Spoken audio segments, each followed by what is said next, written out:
Okay, how to breathe. Think ah, ah, as you're breathing in. Let the tongue and jaw open up. So that way when you take in air, it's nothing but air. Your throat turns into a big old pipe, okay? That's the idea. When you breathe in and you blow out. Okay, let me give you the side profile. I know I'm big, but watch. Okay, take a big breath thinking ah, and your tummy should expand out, then chest.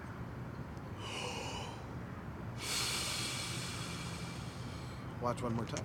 Let's see if I can get a little closer. Tummy first, then leave this relaxed. Chest will rise after. Tummy out, then chest.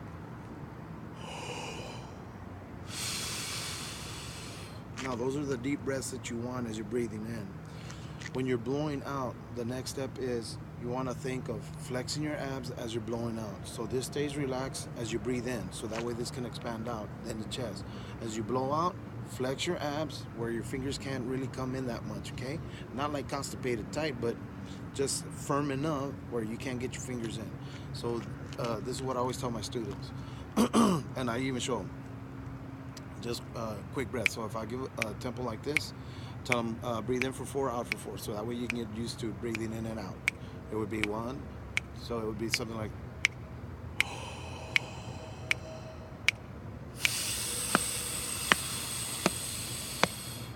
Now the reason I tap is so that way you can see that I have this firm as I'm blowing out.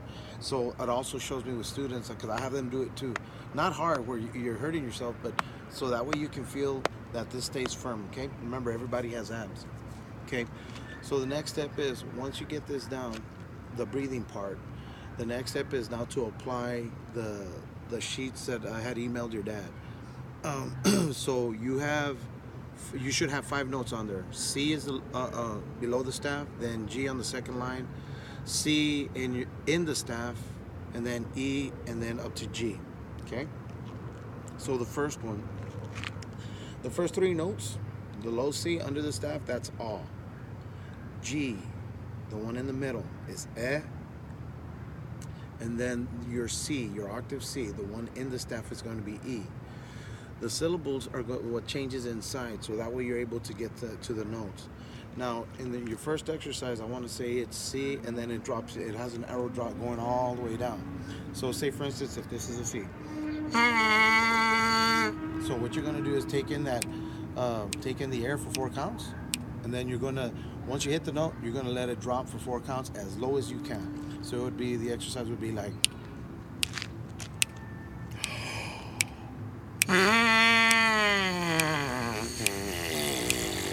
So as low as you can get, 4 counts, okay? So say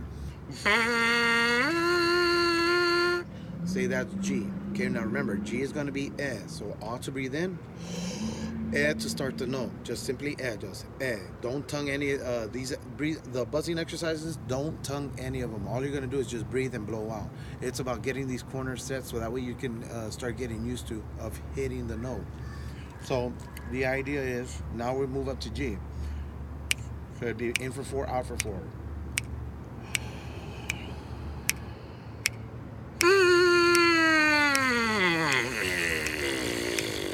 To as low as you can.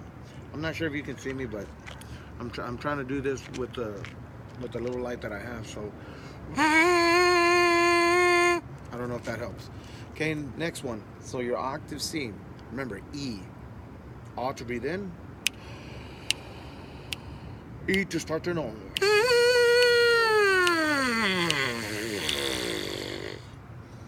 Next one would be E, and then of course G.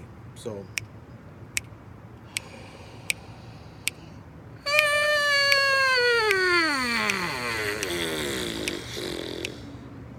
and then of course G above the staff.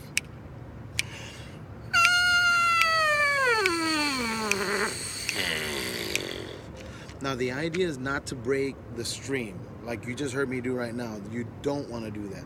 You want to be able to hit the G and you work your way all the way down.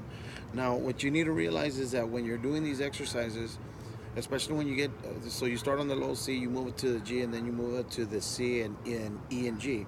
All of those will literally take you through the entire, say, vowels, that the ones that I was using. So by the time you get to that octave C, and anything above it will always be E. That's what I tell all my students. G, and the F that's right underneath it, and the A that's right above it. Okay, F, G, and then A. Those are the ones that are going to be E. That's your smallest range right there when it comes to syllables. Then anything from, you have E, I'm sorry, D, E, D, and C, and anything below that usually tend to be ah. So when you're doing your buzzing exercises, it literally takes you through all your syllables from ah. That's just singing it. Now the other reason why is, like, if you do whistle, if you're to whistle to try to get a low note, you have to get that tongue down. If you want a note in the middle, if you want to go higher than that, again, it's based on the tongue and what you're doing with your jaw. All of it follows. So again, the three syllables are ah, that's usually your C. E is G. Ah, E. You see how my jaw closes? And then your octave C. Ah, E, ah, E, E. Ah, E, E. You see how every time I go to a different syllable, how my jaw just tends to close up just a little bit more. If I go the other way around, E, E, ah. E, E, ah. Everything opens up on the way down. So when I put it to the mouthpiece,